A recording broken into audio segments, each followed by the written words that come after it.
India की जो मुदाखलत है उसके सबूत तो बाकायदा तौर पर दिए गए हैं, पेश किए गए हैं अमेरिका को, लेकिन उसके बावजूद अमेरिका उस पर कान नहीं धरता है और किसी तरह का कोई भी जो हमारा एहतजाज है उसको भी उसको रजिस्टर नहीं किया जाता है।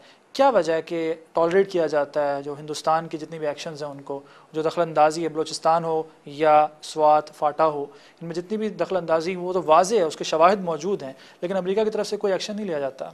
अमेरिका को क्या ज़रूरत पड़ी एक्शन लेने की? आप यही सवाल अपने सदर से, वज़ीर आज़म साहब से, अपने इलेक्टेड ऑफिशियल से पूछें, उनसे जवाब लें इन चीज़ों का कि क्यों आप कदम नहीं उठाते।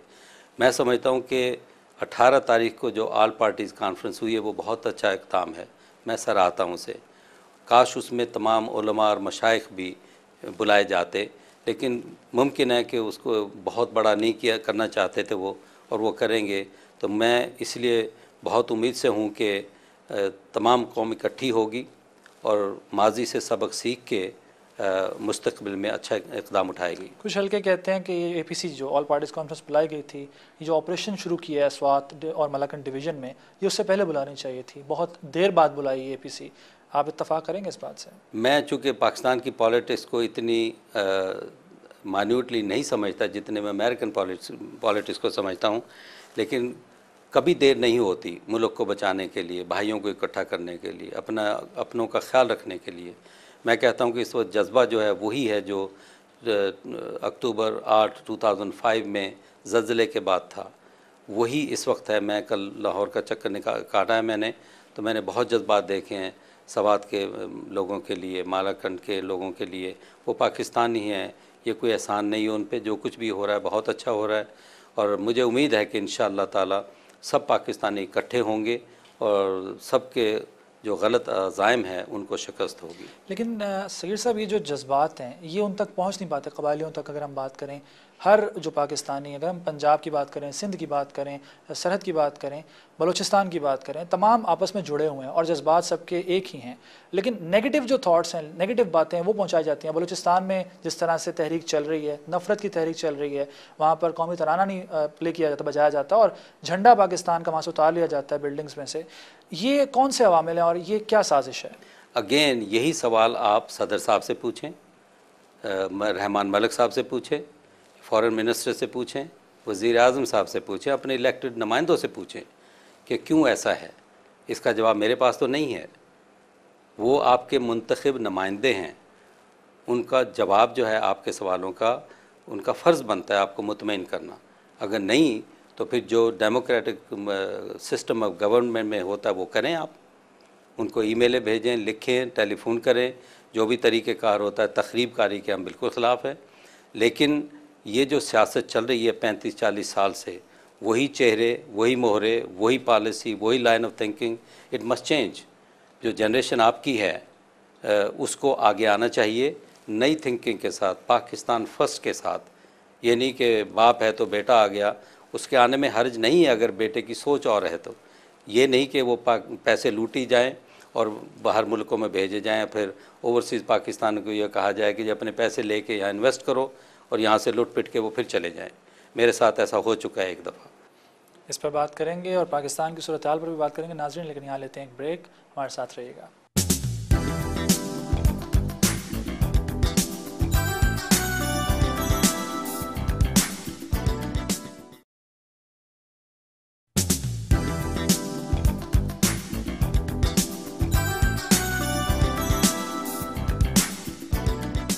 नाज़रीन, वक्त न्यूज़ में एक बार फिर खुश आमदेद। हमारे साथ मौजूद हैं सगीर ताहिर साहब, मेंबर हैं पार्लियामेंट के न्यू हैम्पशायर की रियासत के। सगीर ताहिर साहब, ये बताइएगा कि अमेरिका की बात कर रहे हैं, अमेरिका एक तरफ पाकिस्तान की इमदाद की बात करता है और दूसरी तरफ ड्रोन हमले होते हैं, दखलंदाजी होती है, जो मामला भी पाकिस्तान के चल रहे हैं, यहाँ पर कोई भी फ़ैसला लेने लगती है गवर्नमेंट या कोई अच्छा इक़दाम करने लगती है तो आमद शुरू हो जाती है शख्सियात की अमेरिका से। ये सब क्या है? अगेन ये डिपेंड करता है कि पाकिस्तान के हुकूमत के जो इंचार्ज हैं वो किस हद तक ये बर्दाश्त करते हैं कि उनको काम नहीं करने दिया जाता। आज बरतानिया से आ रहा है, कल ऑस्ट्रेलिया से है, परसों अमेरिका से है, तो उनका वक्त ज़ाया किया जाता है। ये सवाल पाकिस्तानियों को करना चाहिए अपने लीडरों से। ये सवाल भी करना चाहिए उन्हें कि 1971 की वार में अमेरिका को साबित किया कि वो पाकिस्तान के साथ नहीं थे, इंडिया के साथ थे। किस तरीके से अमेरिका पे एतबार किया जा सकता है? अगर सदर ओबामा ऑनेस्ट है, सिंसियर है अपनी पॉलिसी में कि वो पाकिस्तान को मजबूत करना चाहते हैं, तो उनको यूनाइटेड नेशन सिक्योरिटी काउंसिल के रेजोल्यूशन के तहत कश्मीर का मसला हल करना चाहिए। अगर वो ऑनेस्ट हैं इस मामले में, तो उन्हें ये बताना चाहिए कि तालिबान को वेपन्स की, मोस्ट सोफिस्टिकेटेड वेपन्स की सप्लाई कौन करता है। अगर वो ऑनेस्ट है इस पॉलिसी में, तो ये बताना चाहिए कि अफ़गानिस्तान में जो इंडिया ने काउंसलरेट ऑफिस बनाए हुए हैं, क्या वहाँ वीज़े दिए जाते हैं टेररिस्टों को, ट्रेन किया जाता है ताकि पाकिस्तान में बमबारी करें? क्यों आखिर इसकी तरफ तवज्जो नहीं दी जाती? ये पाकिस्तान की हुकूमत का काम है, मेरा काम नहीं है। ये सवाल बहुत ज़रूरी हैं और उनका जवाब आपको मिलना चाहिए। ये बात ऑन द रिकॉर्ड है कि अफ़गानिस्तान से जितनी भी असला आता है वहाँ से आ रहा है, और सरहद पर पाकिस्तान ने जब भी बात की बाड़ लगाने की, बॉर्डर लगाने की, तो उस पर अमेरिका ने इसकी मुखालफत की। तो अमेरिका को जानते बूझते हुए भी इसकी मुखालफत कर रहा है। और इंडिया का जहाँ तक कौंसल खानों की आपने बात की है, 32 से ज़ायद कौंसल खाने हैं जिनके बारे में ये भी कहा जाता है कि वहाँ पर मिलिटेंट्स को, दहशतगर्दों को तरबियत दी जाती है। इन सब से हमारी जो क़यादत है, हमारी गवर्नमेंट है, वो अभी तक अपना मौक़िफ़ वाज़े नहीं कर पाई है। आप इस बारे में इस तरफ इशारा कर रहे हैं आप? जी, आप ये कहते हैं कि हमारी हुकूमत, क्या वाकई आपकी हमारी हुकूमत है ये, या किसी और की हुकूमत है? क्या हुकूमत दुबई में जाके की जाती है, इंग्लैंड में की जाती है, या इन एग्ज़ाइल इन यूनाइटेड स्टेट्स की जाती है? आप ये उनसे पूछिए कि भी आप हुक्मरान हमारे हैं, क्या पाकिस्तान में कोई जगह नहीं है आपके लिए मीटिंग होल्ड करने के लिए? मीटिंगें बाहर क्यों की जाती हैं? क्यों पाकिस्तानियों को एतमाद में नहीं लिया जाता? ये आप सवाल उनसे पूछिएगा। ये बहुत लेजिटिमेट क्वेश्चंस हैं।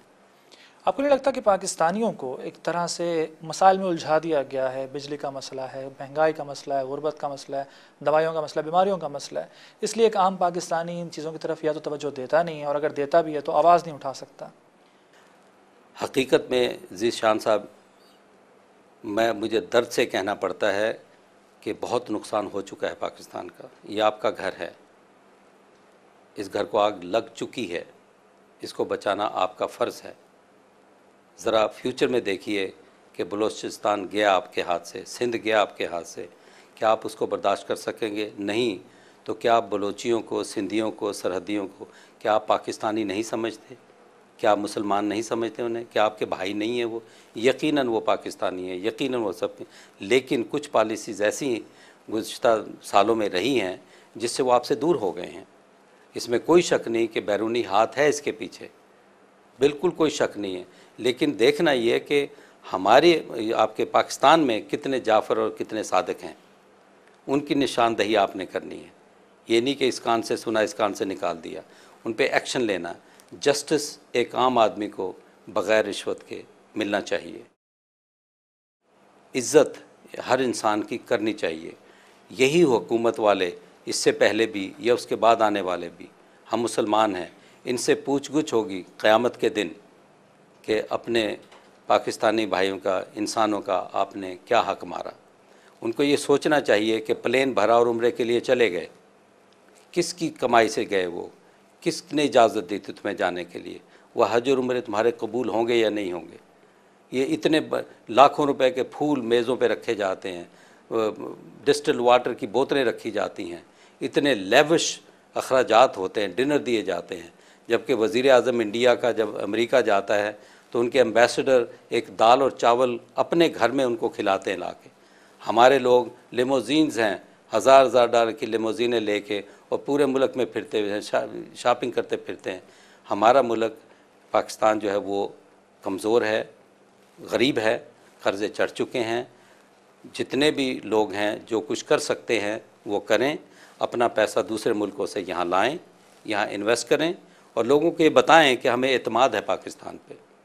या आप ये मुझे कन्विंस नहीं कर सकते कि अपना पैसा यहाँ से निकाल के बाहर ले जाएं और ओवरसीज़ पाकिस्तानियों को कहें कि ये अपना पैसा लेके, इट विल नॉट हैपन। अगर किसी को मोहब्बत है इस मुल्क से, मुझे यकीन है कि है, लेकिन वो साबित करें कि वाकई हमें मोहब्बत है। लाएं अपना सारा पैसा निकाल के, क्यों नहीं लाते? बेचें अपनी जायदादें। कितने इंडियन पॉलिटिशियन हैं जिन्होंने बाहर जायदादें ख़रीदी हुई हैं, जिन्होंने बाहर अपने अकाउंट्स खोले हुए हैं? कितने क्रेडिट कार्ड हैं जो बाहर मुल्कों से इशू हुए हुए हैं? ये सब चीज़ें छोटी छोटी चीज़ें हैं, लेकिन ये बहुत बामानी चीज़ें हैं और इसी से मुल्क बनता है। एक एक ईंट से दीवारें बनती हैं, फिर मुल्क बनता है और छत पड़ती है।